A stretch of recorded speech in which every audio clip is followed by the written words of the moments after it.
வாலியினுடைய பிறந்தநாள் விழா நாரதகான சபாவில் 80வது பிறந்தநாள் முடிந்து 81.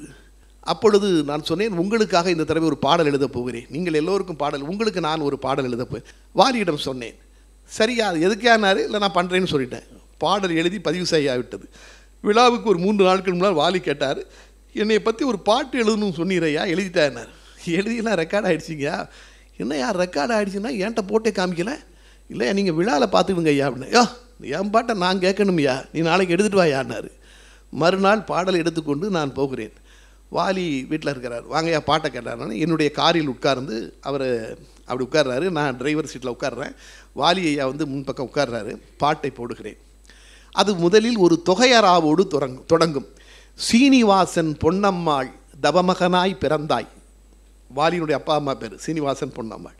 சீனிவாசன் பொன்னம்மாள் தவமகனாய் பிறந்தாய், ஸ்ரீரங்கம் தீவினிலே தமிழ் மகனாய் தவழ்ந்தாய், ரங்கராஜன் எனும் பெயரில் ரசனைகளில் மலர்ந்தாய், நாடகத்தில் ஓவியத்தில் ராப்பகலாய் கலந்தாய், மருத நாட்டு இளவரசி வசனம் கேட்டு மகிழ்ந்தாய், பட்டுக்கோட்டை பாசவலை பாடல் கேட்டு எழுந்தாய். அந்த பாட்டை கேட்ட பிறகு அவருக்கு மெட்ராஸுக்கு ஒன்று ஆசை வந்தது.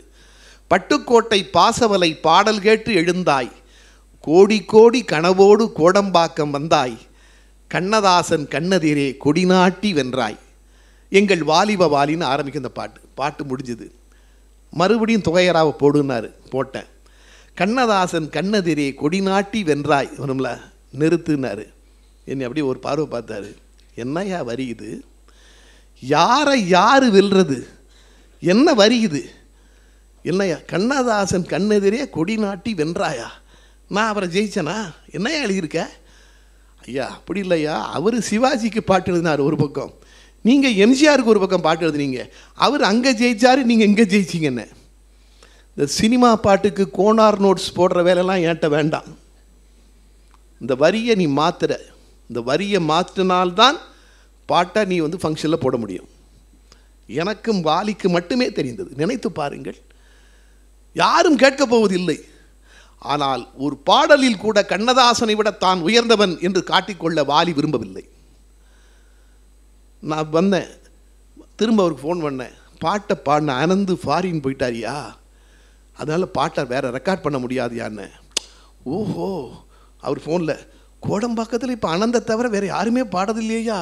இந்த பாலசுப்ரமணியன் ஒரு பையன் இருக்காயா எனக்கு தெரிஞ்சு, அவனை பாட சொல்லட்டுமாயா? என்ன பதில் சொல்ல?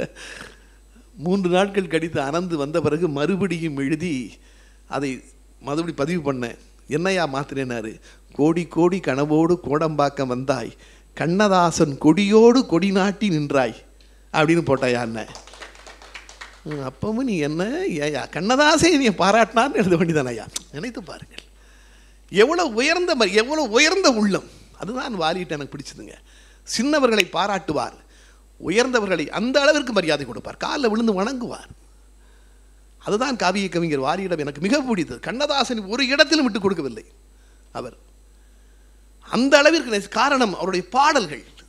அதுதான் நீங்கள் வாலியிடம் கண்ணதாசன் சொல்லுவாராம், எழுதும்போது சொல்லுவாராம், யோ வாலி, நீ அங்கேருந்து ஸ்ரீரங்கத்திலேருந்து வரதுக்கு இங்கே எவ்வளோ கஷ்டப்பட்டிருக்க, அதை பாட்டில் கொண்டு வாயா, உன்னுடைய அனுபவத்தை கொண்டு வா. வாலி எப்பொழுதுமே தெரிந்ததை எழுதுவார், ஆனால் கண்ணதாசன் பெரும்பாலும் அனுபவித்ததை எழுதுவார்.